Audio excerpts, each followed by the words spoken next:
ይተርፋል ያልተባለ ነው የተረፈው። ባለቤቴን ጭንቅላቱን ነው የተጎዳ። እዛ ያለው ሁሉ ይሞታል እያሉ ነበር የሚነግሩኝ። ዛፍ ተቆርጦ ቅርንጫፍ ያወጣ ዘንድ ተስፋ አለው ይላል። ትልቅ ቦታ የሚሰራ ነው። ከገባበት ሰዓት ጀምሮ ያውክ ነበር። ሰክራል፣ ይጠጣል፣ በጣም ያስቸግራል። የዚህ ሰው ጽዋ የኃጢአት ጽዋው በጣም የሞላ ስለሆነ ባንቺ ነው የምደፋው አለ። እሁድ ነው ሰርጉ። ዓርብ ዕለት ምንም የለም በእኛ ላይ ተስፋ እንዳታርጊ ያሉ። በዚህ ቤተክርስቲያን እግዚአብሔርን ማመስገን የድል ቃል ይታወጃልና ቅዳሜ ማታ እግዚአብሔር ታምርን ሰራ።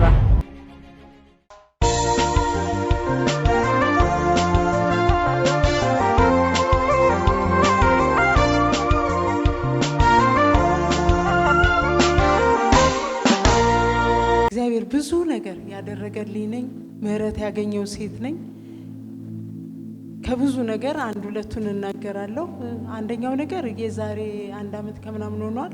ባለቤቴ በመኪና አደጋ በጣም ተጎድቶ ነበር። ኃይለኛ ነበረ ጉዳቱ። ይሄ ቤተክርስቲያን በብዙ አገልግለውኛል። መተው ጠይቀዋል፣ ጸልየዋል። እየተመላለሱ ሳይሰለቹ በብዙ ረዱኝ፣ ከጎኔ ቆሙ። ትልቁ ነገር ጸሎት ነው።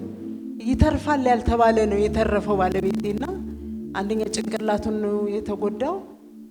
ያው አይኑም ተጎዳ፣ ጆሮም ተጎዳ።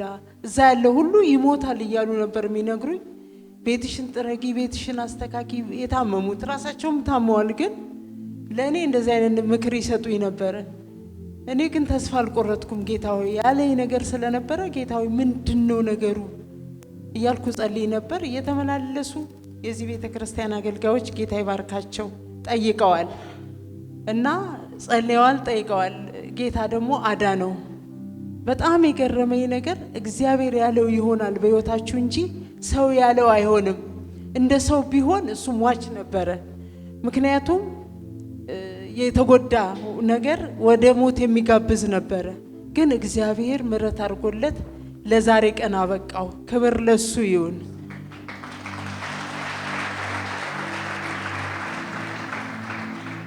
በዛን ሰዓት የሚመጣልኝ ቃል ነበረ።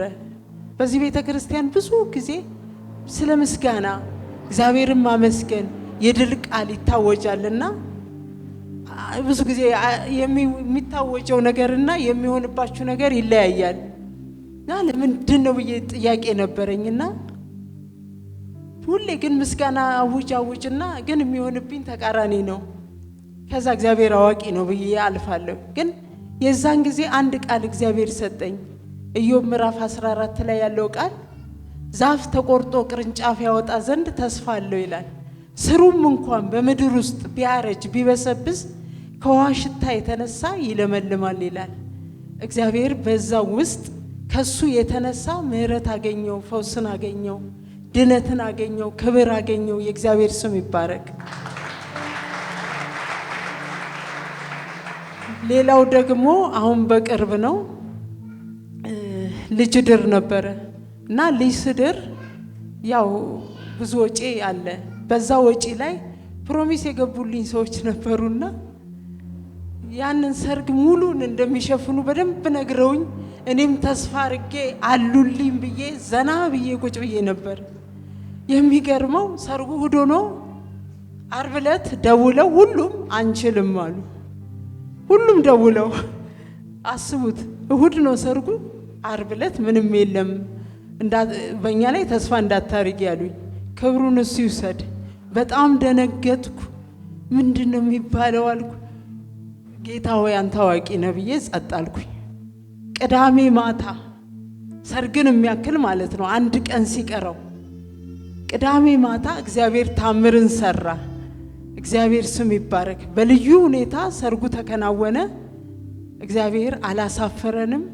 እግዚአብሔር እንደተናገረው አደረገ። ክብሩን እሱ ይውሰድ። አንዱ ትልቁ የተደረገልኝ ነገር ይሄ ነው። ሌላው ደግሞ አንድ ከሰርጉ በፊት ሰርጉ 15 ቀን ሲቀረው እኔ ግቢ የሚኖር አንድ ተመራጭ ነበርና የወረዳ ተመራጭ ነው፣ ተከራይቶ ይኖራልና ትልቅ ቦታ የሚሰራ ነውና ይህ ሰው ከገባበት ሰዓት ጀምሮ ትንሽ ያውክ ነበር። ቤተሰቡን ይረብሻል፣ ይደበድባል፣ ይሰክራል፣ ይጠጣል፣ በጣም ያስቸግራል። ማስጠንቀቂያም ቢነገረው በቃ ወጣ ቢባልም አይወጣም። ዞር በልም ቢባል ዞር አይልም። በጣም አስቸገረኝ። እንደዚህ እያለ እየጸለይኩ እያለ እግዚአብሔር አንድ ድምጽ ሰጠኝ። ምንድነው ድምጹ? የዚህ ሰው ጽዋ የኃጢአት ጽዋው በጣም የሞላ ስለሆነ ባንቺ ነው የምደፋው አለኝ እግዚአብሔር። እንዴት ነው የሚደፋው ብዬ እኔ ዝም ብዬ መጸለይ ጀመርኩ። እያለ አንድ ቀን ምሽት ላይ አንድ ሰው ግንቡን ዘሎ ከሚገባው በላይ ብረቱ እስከሚነቃነቅ ድረስ ገባ። ሲገባ በእንቅልፍ ልብ ነበርኩኝ። ድንገት ተነስቼ የሰውየውን እንትን እንደዚህ አንቄ ያዝኩት። ከዛ ሲይዘው ሁለታችንም ግብ ያዝን። እሱ ወደቀ መጀመሪያ፣ ከዛ በኋላ እኔ ወደቅኩ። አሁንም ወደቀ፣ እኔም ወደቅኩ ሁለተኛ። እግሬ ተጎዳ በጣምና ቅጥቅጥ ሆነብኝና ከዛ በኋላ ሰውየው ተይዞ ፖሊስ መጥቶ እስር ቤት ገባ። ከዛ በኋላ ማን እንደላከው ያ ቤቱ ውስጥ የሚረብሸው ሰውዬ እንደላከው ሁሉ ነገር አወራ። እኔም ምስክር አቀረብኩ። ምን አልኩና መፍትሄ አጣሁ። የት ይሻላል ጌታ ሆይ ብዬ ስል ሰውየው ትልቅ ስልጣን ቦታ ነው የሚሰራው፣ እንዴት ረታለው ይህን ሰውዬ እያልኩ እያለ ጌታ የተናገረው ነው የሚሆነው። አንዳንዴ እምነት እናጣለን። ከዛ ይሄኛው ፖሊስ ጣቢያ ከሰስኩት ቦታ ፍርድ አላገኘውምና ወደ ከፍተኛ ሄድኩኝ። እግዚአብሔር ፈረደልኝ። ሰውየውም ታሰረ። እስከ ሞት ነበረ ነገሩ፣ ለቤተሰብም ጭምር። ሰውየውም ታሰረ። ከዛ በኋላ ሰውየው በሚሰራበት ቦታ እንዳለው ነው ጌታ።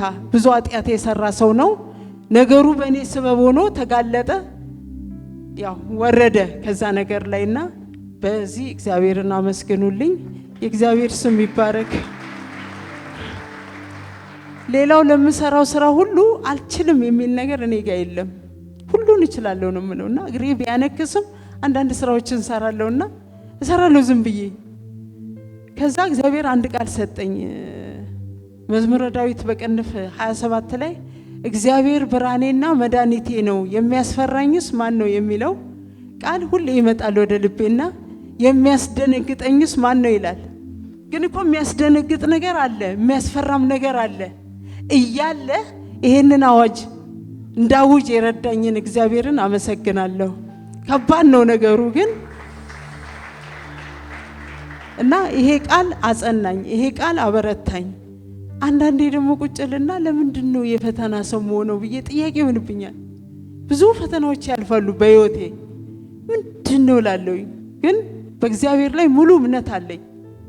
ከዛ እንዲህ ቁጭ እንዳልኩኝ ድነው ካንዱ ወጣው ስል ወደ አንዱ ካንዱ ወጣው ስል ወደ አንዱ እላለሁ። ሁሌም እዚህ ቸርች ሁሌ የሚታወጅ ነገር አለ። አንድ ጊዜ ፓስተር እንዲህ ይል ነበር፣ ስለ ቀኑ ይሄንን ቀን በማየታችሁ እስቲ አመስግኑ ይላል። ይሄ አየሩ በመሳባችሁ አመስግኑ ይላል።